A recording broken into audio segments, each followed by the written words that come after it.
बच्चों, let's read the question.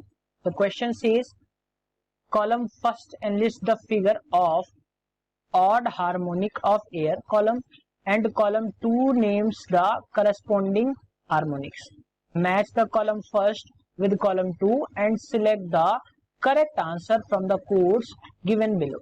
So columns यहाँ पे गिवन है और यहाँ पे हार्मोनिक्स उनके गिवन है, यानी कि उनके मोड्स गिवन है. हमें इसमें एक्चुअल वैल्यूज जो है वो फाइंड आउट करनी. तो अगर हम इसके की कॉन्सेप्ट की बात करें तो ये हमें हमेशा याद रखना है कि जब भी कभी बात होती है कॉन्जिक्यूटिव एंटी नोड्स के बीच के डिस्टेंस की बात होती है, या नोड्स के बीच के जो बात होती है, एंटी नोड्स के डिस्टेंस की बात होती है, तो वो होती है लेमडा बाई 2. और कॉन्जिक्यूटिव एंटी नोड्स और नोड के बीच में जो डिस्टेंस होता है, नोड और एंटी नोड्स के बीच में जो डिस्टेंस होता है वो होता है लेमडा बाई 4 के बराबर.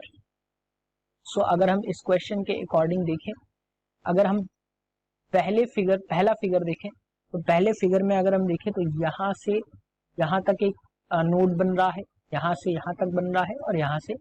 तो अगर हम यहाँ से नोड से और एंटी नोड के बीच में देखें तो ये लेमडा बाई 4 हो जाएगा.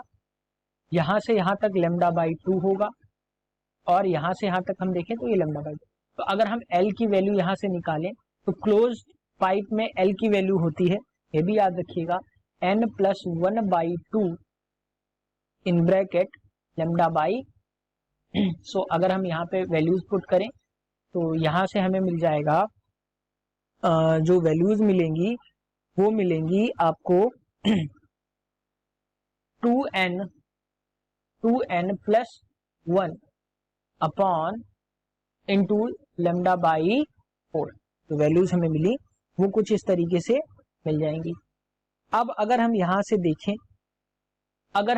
देखें तो 2n प्लस 1 जो है, 2n प्लस 1 जो है वो हमें मिल जाए. अब एक चीज और याद रखिएगा, l की वैल्यू यहाँ पे अगर हम पुट करें तो लेमडा बाई 4 हमें मिल जाएगी. तो यहाँ पे अगर हम इस चीज को कंपेयर करें लेमडा बाई 4 से तो ये हमें मिल जाएगी 5 लेमडा बाई 4. 4 से 4 कैंसिल, लेमडा से लेमडा कैंसिल. तो 2n प्लस 1 जो हमें मिला वो 5 के बराबर मिला.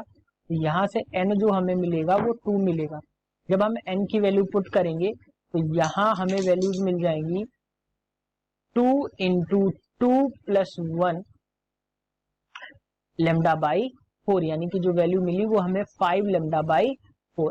यानी कि ये जो वैल्यू है 5, ये फिफ्थ हार्मोनिक में रिप्रेजेंट कर रही है. तो a जो है वो 2 से रिलेट कर रहा है. सिमिलरली हम b पार्ट की बात करें तो b पार्ट में जो वैल्यूज आएंगी वो आ जाएंगी आपकी 1, 2, 3, 4 और इस तरीके से जब हम काउंट करेंगे तो ये जो आ जाएगी वैल्यू, इसी क्वेश्चन के रिगार्डिंग अगर हम देखेंगे तो वैल्यूज जो आएंगी वो आएंगी आपकी 9 लेमडा बाई 4. तो जो सेकेंड वाला रिलेट करेगा वो करेगा 9th हार्मोनिक मोशन में, यानी कि जो बी पार्ट है वो 3 को रिप्रेजेंट करेगा.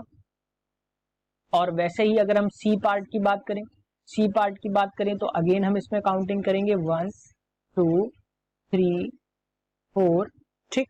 और अगर हम इसी तरीके से बात करें तो सी जो होगा वो आपका जो रिप्रेजेंट करेगा वो करेगा 7 लेमडा बाई 4 के, यानी कि जो सी पार्ट होगा, बी था, जो सी पार्ट होगा वो 7 लेमडा बाई 4 यानी कि 7th हार्मोनिक को वो रिप्रेजेंट करेगा. तो ये सी.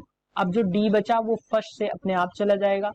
तो अगर हम यहाँ से देखें डी पार्ट जो होगा वो फर्स्ट में चला जाएगा. तो यहाँ से अगर हम इसकी जो वैल्यूज हैं, जो रियल वैल्यूज को अगर हम देखें यानी कि कोड्स में देखें तो ए रिलेट कर रहा है 2 से. तो ऑप्शन सी जो है वो आपका करेक्ट आंसर होगा. Hope you understood it well. Best of luck.